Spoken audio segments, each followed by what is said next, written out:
said, the incident that night was not my fault.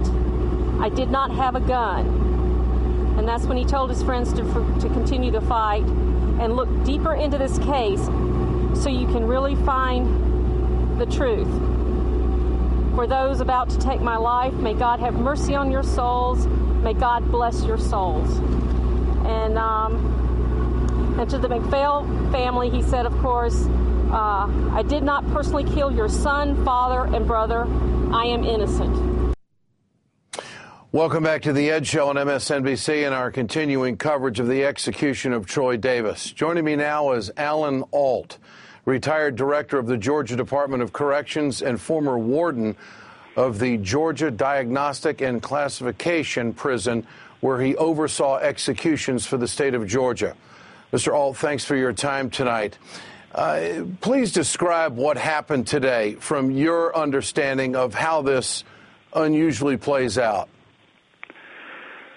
Well, as the Commissioner of Corrections, I was involved in several executions, and it's one thing to theorize about it or talk about it abstractly, but when you're in the death chamber ordering an execution, and even if you, in your mind, if you're a man of conscience, actually believe somebody is guilty, it's still a very premeditated murder. I mean, it's scripted and rehearsed. It's about as premeditated as any killing that you can do. And then when there is doubt,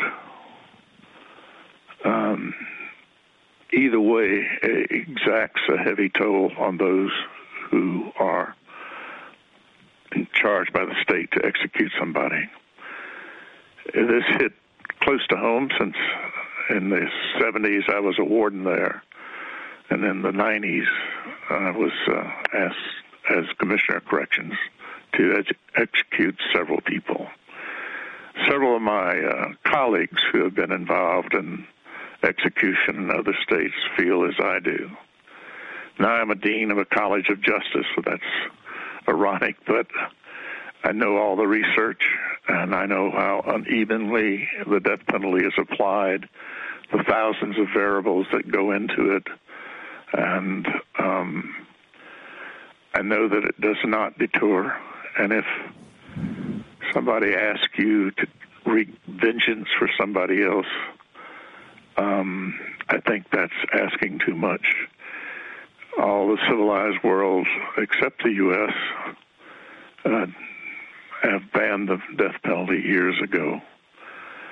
And when I was a warden at Jackson, the same place the execution happened, there had been a ban on the death penalty. And it wasn't until 1974 that the first law enacted in Georgia set the pattern for other states to enact a law that brought it back again. Mr. Ault, there's tremendous despair in your voice tonight, and I appreciate your time very much, but I have to ask you the same question I asked Ben Jealous. Draw on your experience and your knowledge, do you think that the state of Georgia executed an innocent man tonight? I have no way of knowing that one way or the other.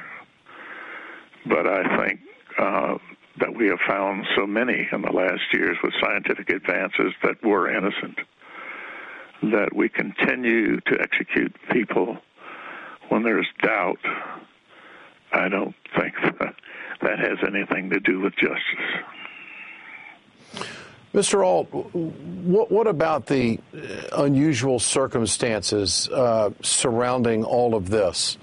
Do you think that this case, this event, this execution tonight is going to change a lot of attitudes in this country? Well, at one time I'd hope that would happen. But, you know, we have presidential candidates who say that signing execution orders doesn't bother their conscience at all. So, but I still think that men of conscience, it does bother them. And if people were aware of all the facts about capital punishment, I think logically they would change their mind. But logic does not always prevail, as you well know.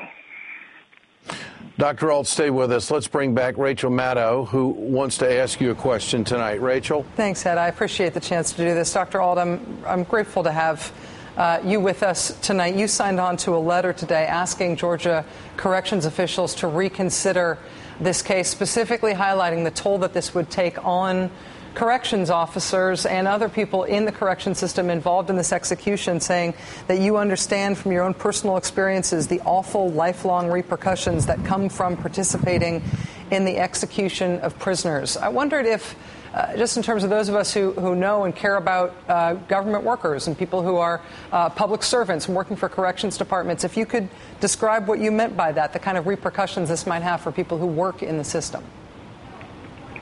Well, in my experience, I could have stayed in Atlanta, but I chose to go to Jackson. I didn't ask staff to do something I wouldn't do. But I know that we tried to get psychological and psychiatric help for all the people that participated. And one day I understood fully that I was trying to get it for everybody but me. And then I realized what a heavy toll it had taken on me and my conscience. And I still have reoccurring problems with that, and I'm sure I will the rest of my life. I've talked to other colleagues who have participated as I did in other states or with the federal government. And those people of conscience, had the same type of struggle that I did.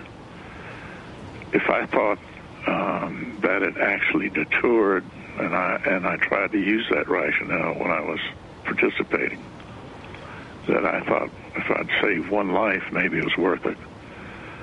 But I soon realized that is not what capital punishment is all about.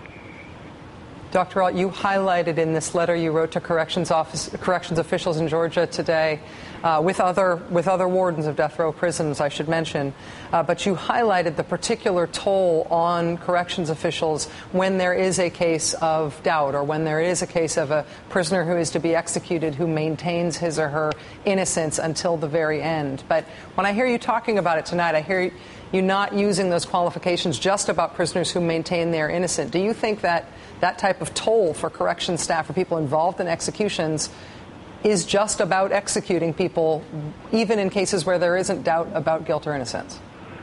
It exacts a toll whether you believe they're innocent or they're guilty.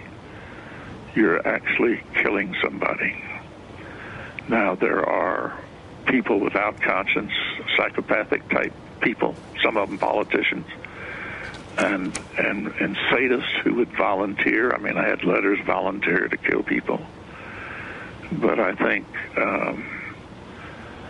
the state, I would hate to see us fall to be that depraved that they would let people like that do the execution. I have,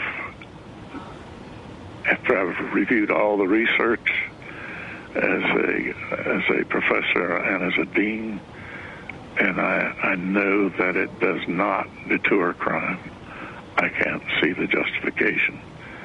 And if we're just reaping vengeance for somebody, I don't see the justification in that either.